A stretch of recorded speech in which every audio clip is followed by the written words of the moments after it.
Good morning students. बच्चों, आज नया लेसन स्टार्ट कर रहे हैं। वंशागति और विविधता के सिद्धांत। बच्चों, एक बहुत इंपॉर्टेंट टॉपिक है वंशागति, हेरिडिटी। हमारे यहाँ कहावत होती है बच्चों, हम बार बार कहावत भी कहते हैं, मुहावरे कहते हैं। बोया पेड़ बबूल का तो आम कहाँ से खाए। अर्थात अगर आपने बबूल का बीज बोया है बच्चों, तो बबूल का ही पौधा उत्पन्न होगा, बबूल का ही झाड़ी उत्पन्न होगी, आम का पेड़ उत्पन्न नहीं होगा। आम का बीज बोया है तो आम का पेड़ उत्पन्न होगा। मुर्गी का जो वो अंडा है बच्चों, उसमें से मुर्गी का ही चूजा निकलता है। सजीवों के अंदर एक क्षमता है कि अपनी जैसी संतति को उत्पन्न करते हैं। प्रश्न यही है कि सजीव अपने जैसी संतति को उत्पन्न करते हैं, दूसरी जैसी संतति उत्पन्न क्यों नहीं। और जो संततियां बनती हैं बच्चों, मान लीजिए कि एक माता पिता की 4 संतानें, तो क्या ये सभी संतानें एक जैसी होंगी? क्या एक पेड़ पर लगने वाले सारे फल एक जैसे होंगे? क्या एक फली में जो बीज होते हैं, क्या वो सारे बीज एक जैसे होंगे? कभी कभी आपने देखा होगा कि जो आइडेंटिकल ट्विंस होते हैं वो बिल्कुल एक जैसे होते हैं, और बाकी भाई बहन एक जैसे से अलग है, एक दूसरे से बिल्कुल अलग है। वंशागति क्या है? कैसे लक्षण एक सजीव से दूसरे में जाता है, एक पीढ़ी से दूसरी पीढ़ी में जाता है? क्यों एक माता पिता की सभी संतानें एक समान नहीं होती है? इन सभी का उत्तर बच्चों विज्ञान की एक शाखा में दिया जाता है, जिसे आनुवांशिकी कहते हैं, जेनेटिक्स कहते हैं। जेनेटिक्स या आनुवांशिकी विज्ञान की वह शाखा है जिसमें वंशागति और विविधता का अध्ययन किया जाता है, भिन्नता का अध्ययन किया जाता है। ठीक है, अब आप देखिए, सजीवों में बच्चों 2 प्रकार के लक्षण होते हैं। अगर आप वंशागति के आधार पर देखें बच्चों, तो सजीवों में 2 प्रकार के लक्षण होते हैं। एक आनुवांशिक लक्षण,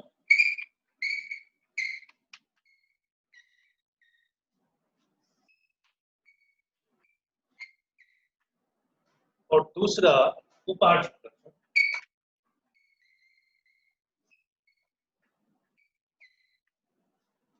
बच्चों, आनुवांशिक लक्षण वे लक्षण है जो एक पीढ़ी से दूसरी पीढ़ी में जाते हैं, अर्थात पैतृक से संतति में उतरने वाले लक्षणों को आनुवांशिक लक्षण कहते हैं।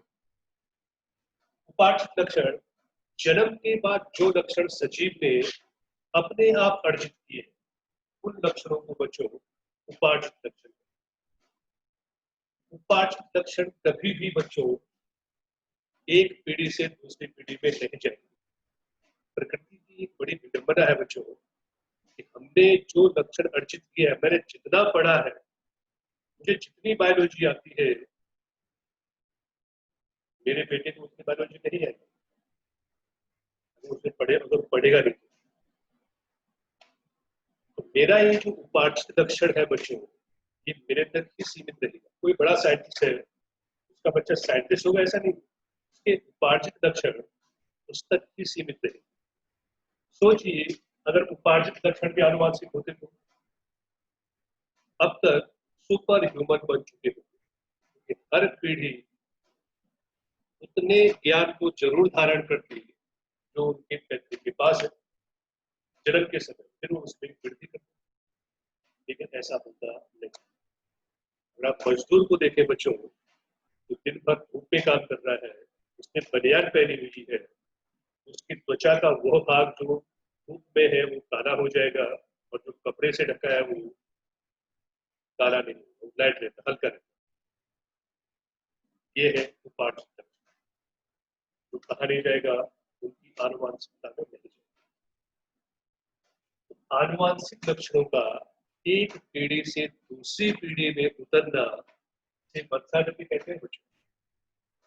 वंशागति की परिभाषा क्या हुई? आनुवांशिक लक्षणों का एक पीढ़ी से दूसरी पीढ़ी में उतरना क्या कहलाएगा? वंशागति कहलाएगा। क्योंकि उत्पन्न होने वाले एक माता पिता की सभी संतानें, एक पैतृक की सभी संतानें एक जैसी नहीं होती है, विविधता कहते हैं। और विज्ञान की जिस शाखा में वंशागति और विविधता का अध्ययन करते हैं उसे आनुवांशिकी या आनुवांशिक विज्ञान कहते हैं, जेनेटिक्स कहते हैं। और आनुवांशिक विज्ञान का बच्चों जो इकाई है वो है वंशागति, हेरिडिटी जेनेटिक्स की यूनिट। अगर बच्चों आप इसका इतिहास देखेंगे जेनेटिक्स का, मनुष्य जब से इसकी संस्कृति बनी है बच्चों, ये कुछ न कुछ क्या करता रहा है, कुछ न कुछ अपने लाभ के लिए कुछ न कुछ खोजें करता रहा है। लगभग 8,000 से 10,000 ईस्वी पूर्व, 8,000 से 10,000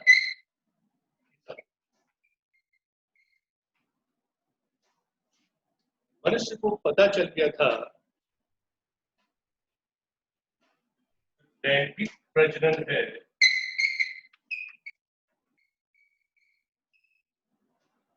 वही विविधता का कारण और वही वंशागति का कारण। अर्थात लैंगिक प्रजनन में कुछ ऐसे द्रव्य है जो लक्षणों को एक पीढ़ी से दूसरी पीढ़ी में ले जाते हैं। बच्चों, मनुष्य क्या करता था उस समय जब कि उसको बहुत ज्यादा वैज्ञानिक नॉलेज नहीं था इन चीजों का, वो अपने आवश्यक लक्षणों वाले सजीवों का प्रजनन एक दूसरे के साथ करवाते। कौन सा प्रजनन? लैंगिक प्रजनन, जिनमें आवश्यक लक्षण है और उनसे उत्पन्न होने वाली संतति में सारे आवश्यक लक्षण आ जाते हैं। प्रैक्टिस करता था, एक लक्षण एक सजीव में, दूसरा लक्षण दूसरे सजीव में है, उन दोनों के बीच प्रजनन करवा देता था। उसको ये मालूम था जो भी लक्षण एक पीढ़ी से दूसरी पीढ़ी में जाएगा तो लैंगिक प्रजनन के द्वारा ही जाएगा। जैसे बच्चों, जंगली गाय का संकरण पहले उसको पालतू बनाया गया, उनको आपस में कराया गया, और उसके बाद पंजाब के आप देखें तो साहिवाल का, इसका एक बहुत अच्छा उदाहरण। ये जानते थे लक्षण एक पीढ़ी से दूसरी पीढ़ी में कैसे जा रहा है, लेकिन उसके पीछे की वैज्ञानिक जो दृष्टिकोण है बच्चों, उसके बारे में इनको बहुत कम ज्ञान। आनुवांशिकता होती है सब जानते थे, लेकिन एक पीढ़ी से दूसरी पीढ़ी में लक्षण जा रहे हैं और जब जाते हैं तो विविधता उत्पन्न हो जाती है। ये क्यों होती है, उसके पीछे उसका जो वैज्ञानिक कारण था बच्चों उनको नहीं। तो वैज्ञानिक ढंग से जो वंशागति का अध्ययन किया था बच्चों, वो किया था ग्रेगोर मेंडल।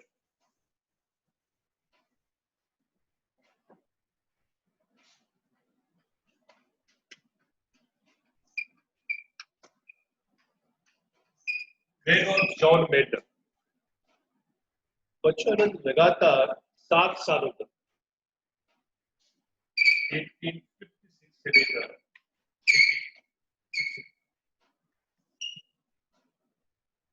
प्रयोग किया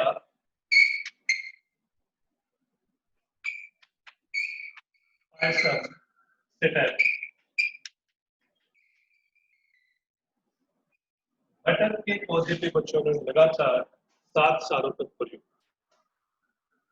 एक कोई साइंटिस्ट नहीं थे बच्चों, ये एक पादरी थे जिनके चर्च के आगे बच्चों मटर के पौधे उगा करते थे। उन्होंने क्या किया कि उनके बीच पादपों के बीच संकरण कराना शुरू कर दिया। यहाँ पे 1856 एक्चुअली 1845 1860 लगभग 18 से 20 साल तक लगातार प्रयोग करते चले, उनका डाटा तैयार करते चले, निरीक्षण करते चले, और उस आधार पे बच्चों उन्होंने वंशागति की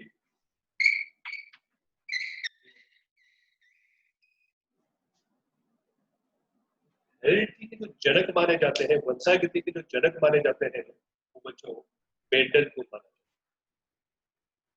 है। अब क्वेश्चन ये है कि मेंडल ने मटर के पौधे को मेंडल ने अपने प्रयोग के लिए बच्चों मटर के पौधे को चुना है।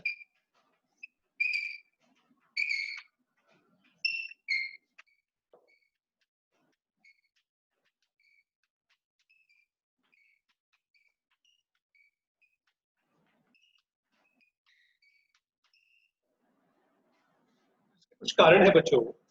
पहला कारण यह है कि मटर को आप कहीं भी आसानी से उगा सकते हैं। इसको उगने के लिए किसी विशेष भौगोलिक परिस्थिति की आवश्यकता नहीं होती है। इसे आप कहीं पे भी इसके बीज डालो, बच्चे उग जाए। पहला कारण, इसे आसानी से कहीं पे भी उगाया जा सकता है।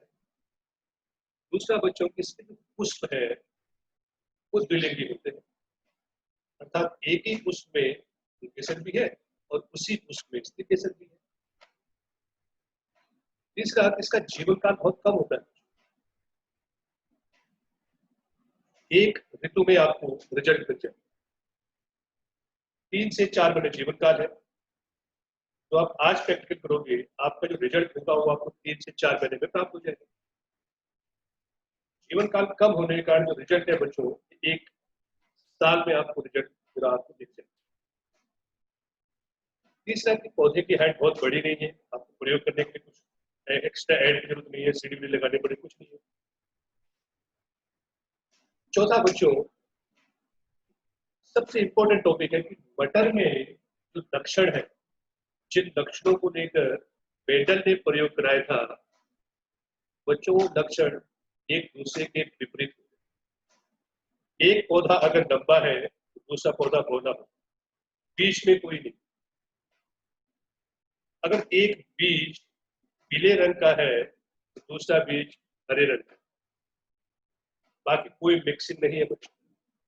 जो लक्षण थे वो विपर्यासी, कॉन्ट्रास्टिंग करेक्टर। तो इसके कारण बच्चों मेंडल ने क्या किया, मटर के पौधे को चुना। अब प्रयोग करेंगे कैसे बच्चों, देखिए मान लीजिए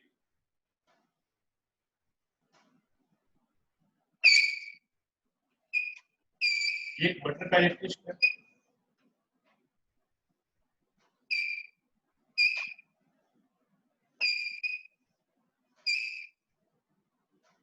ये बच्चों ये लंबे पौधे का पुष्प है। कब होगा, जब आप पौधे को उगाओगे तो पुष्प होगा। मान लीजिए ये दूसरा पुष्प है,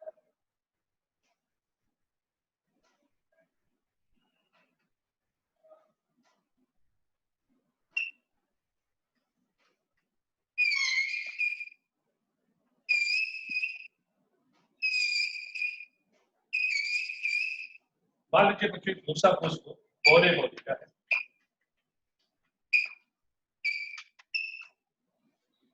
ठीक है, अब आपको पता है कि पुष्प पौधे का लैंगिक अंग, जो भी लैंगिक प्रजनन होगा पुष्पों में ही होता है। अब मुझे लंबे पौधे और बौने पौधे का संकरण करवाना है। ये हो सकता है कि पीले बीज वाला पौधा हो और ये हरे बीज वाला पौधा हो सकता है ये गोल बीज वाला पौधा हो और ये सिकड़े हुए बीज वाला पौधा हो। दो पौधों के बीच में संकरण पुष्पों के द्वारा ही करा। इनमें से मैं एक पुष्प को बच्चों मादा पुष्प बना दूंगा। मान लीजिए मैंने इसे मादा पुष्प बना दिया, क्या करेंगे बच्चों, इस सारे पुंकेसर चिमटी की सहायता से हटा देंगे और इस पुष्प के बाहर बटर पेपर के एक घेरे लगा। इससे क्या होगा, जो अनवांटेड अनवांछित जो परागकण है वो यहाँ नहीं जाएगा। ठीक है, अब जब मैंने इस पुष्प जो कि उभयलिंगी पुष्प था, इस पुष्प से मैंने क्या दूर कर दिए, पुंकेसर को दूर कर दिए और बच्चों की मादा पुष्प, ये सिंबल बच्चों फीमेल का याद है। अब जब इससे दूसरे वाले में मुझे कुछ नहीं करना है, ऐसा नहीं कि मैं यहाँ से इस तरीके से हटा दूं, वो सब नहीं करना है मुझे। मुझे केवल जिस पुष्प को मादा पुष्प बनाना है उसमें से मैं क्या करूंगा, उनके साथ हटाना। प्रैक्टिकल का मेन जो मेरा फोकस होगा बच्चों इसी पुष्प पे होगा। अब जब ये परागकण बच्चों ये उनके साथ परिपक्व होंगे, परागकण मुक्त करेंगे, तो मैं इन परागकणों को यहाँ से दूंगा, बैग हटाऊंगा और इस पे और वापस बैग लगा दूंगा। ये परागकण किसका है, लंबे पौधे का है, इस पे डाला, पौधे पौधे पे। ठीक है, अब पश्च परागण की घटना शुरू हो जाएगी और बच्चों यहाँ जो ओव्यूल है क्या बना लेगा, बीज बना लेगा। बीजांड था उसने बीज बना लिया और जो अंडाशय है बीजाशय है फली बना लेगा। फली बन जाएगी, इसको सुखाएंगे, बीज प्राप्त करेंगे और इन बीजों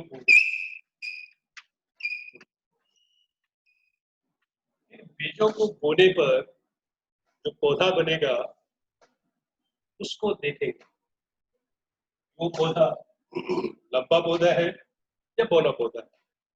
अगर मैंने बीज पीले रंग के बीज लिए थे और हरे रंग के बीज लिए थे, इस पौधे में अब जो बीज बनेंगे वो कैसे बनेंगे वो मैं चेक करूँ।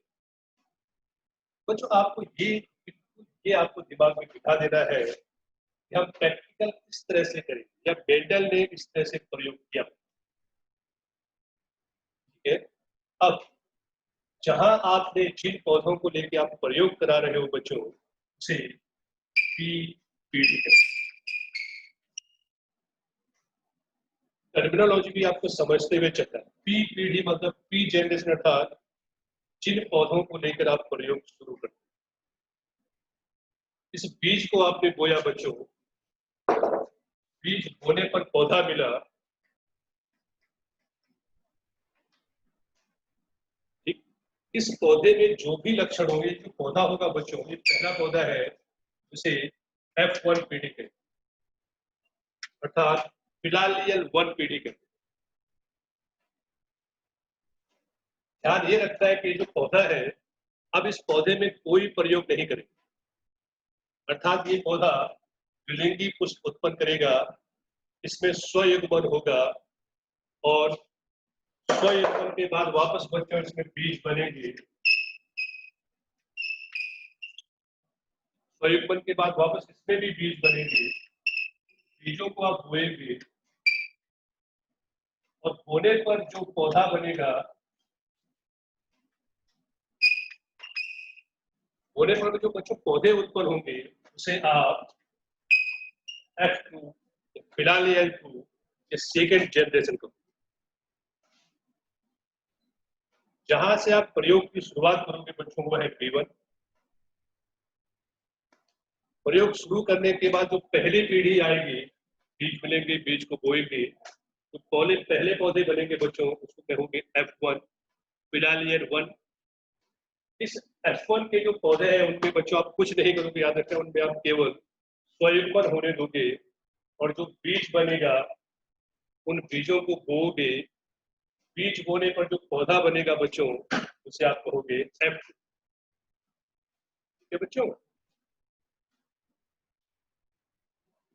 तो बच्चों अब यहाँ पे आपको याद रखना है बी पीढ़ी, F1 पीढ़ी, F2 पीढ़ी, क्योंकि ये बार बार आपके टॉपिक में आने वाली चीजें। दूसरा, यहाँ पे एक चीज और आएगी बच्चों, ट्रू लाइफ या प्योर ब्रीड।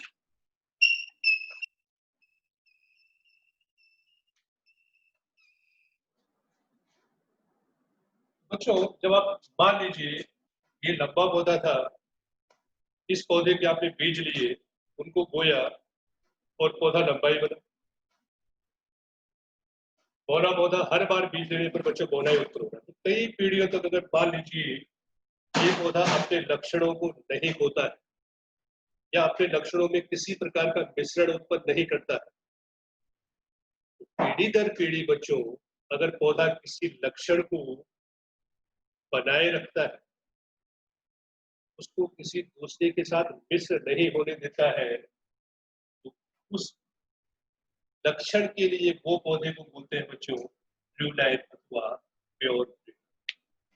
अगर ये लंबा पौधा है तो ये लंबा ही पौधा उत्पन्न करेगा जब आप इसके बीज कभी भी बोएंगे। अगर एक बौना पौधा है तो ये हमेशा बौना ही होगा अगर आप इसके बीज बोए। ये आपको श्योर है, क्यों? क्योंकि ये प्योर ब्रीड, शुद्ध वंशक्रम। शुद्ध वंशक्रम का मतलब ऐसा नहीं है,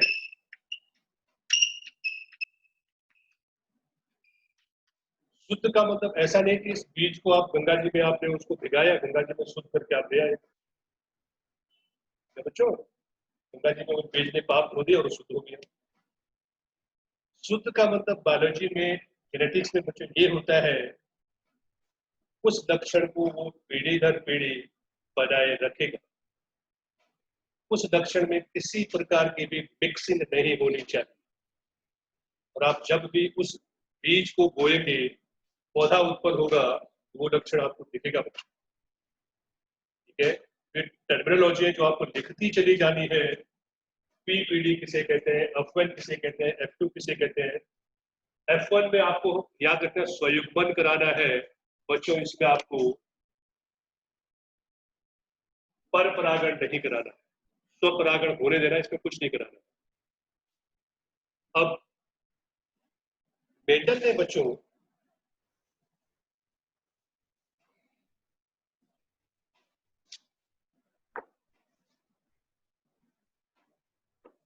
मेंडल द्वारा चुने गए 7 लक्षण,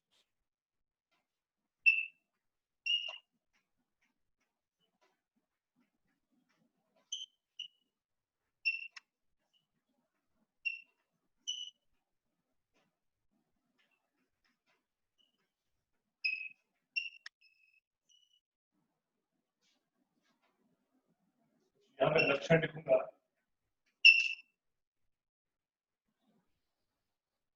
पहला लक्षण है पौधे की ऊंचाई।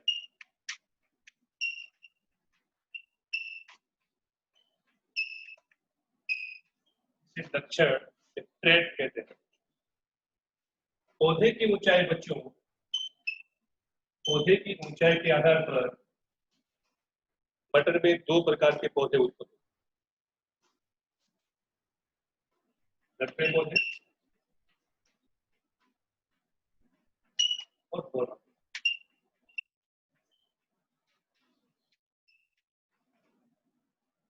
बच्चों, एक इंपॉर्टेंट चीज, लक्षण अपने आप को जिस तरह से व्यक्त करता है, जिसके द्वारा व्यक्त करता है, जैसे व्यक्त करता है, लक्षण अपने आप को जिसके द्वारा व्यक्त करता है, जैसे व्यक्त करता है, उसे बच्चों phenotype कहते हैं। ये है फिर लंबा बौना, ये क्या है? ये इस लक्षण के phenotype।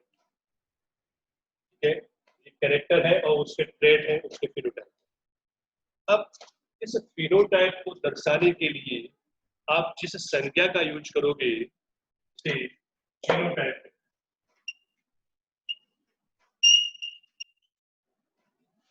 मेंडल के अनुसार बच्चों एक लक्षण को 2 कारक नियंत्रित करते हैं। एक लक्षण को 2 कारक नियंत्रित करते हैं।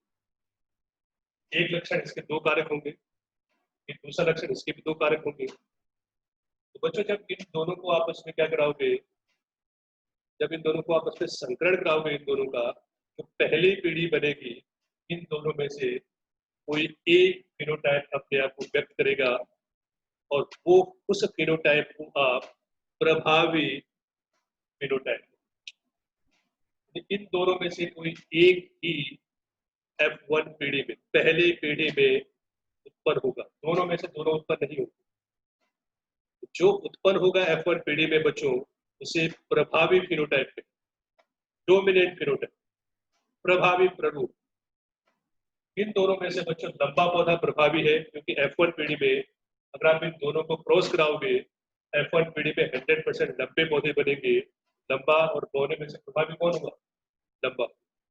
लंबे को बच्चों इंग्लिश में टॉल कहते हैं, क्योंकि एक लक्षण को दो कारक नियंत्रित करते हैं।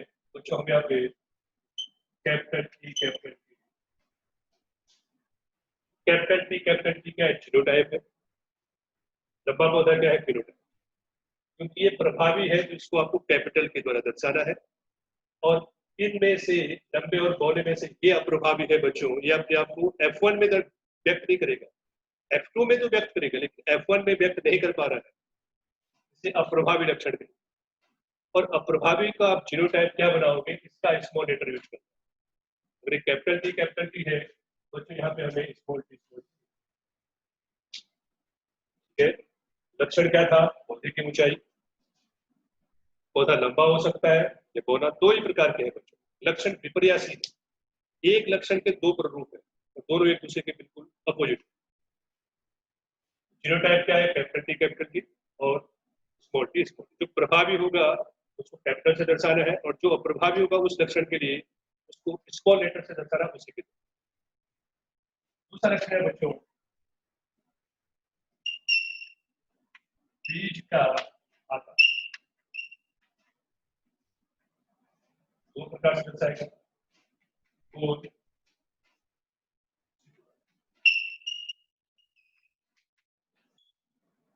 गोल प्रभावी है, सिकुड़ा प्रभावी। गोल को राउंड कहते हैं, तो क्या लिखोगे बच्चों? कैपिटल स्मॉल, फिर वो जीनोटाइप हो गया, ये फिनोटाइप। तीसरा लक्षण है बच्चों बीज का रंग, जुड़े हुए लक्षण एक साथ लिखना। ये भी दो प्रकार से व्यक्त होता है। बीज या तो पीला होगा मटर का, या हरा। पीला प्रभावी है, हरे में कैपिटल वाई स्मॉल वाई। चौथा लक्षण है बच्चों फली का आकार।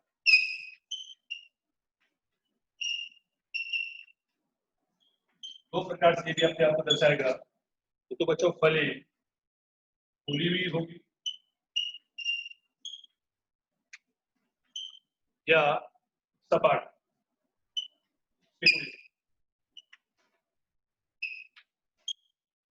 फूली हुई आप इंफ्लेटेड कहते हो बच्चों। Capital I small I small.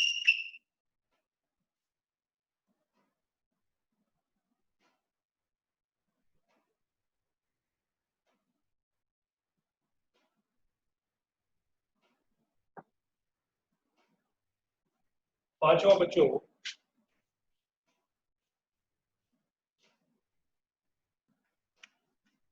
पांचवा लक्षण है फूल का रंग। ये भी अपने आप को दो तरह से व्यक्त करेगा। फूल का रंग बच्चे तो बैंगनी होगा या सफेद। बैंगनी प्रभावी है और सफेद अप्रभावी। छठा बच्चों फूल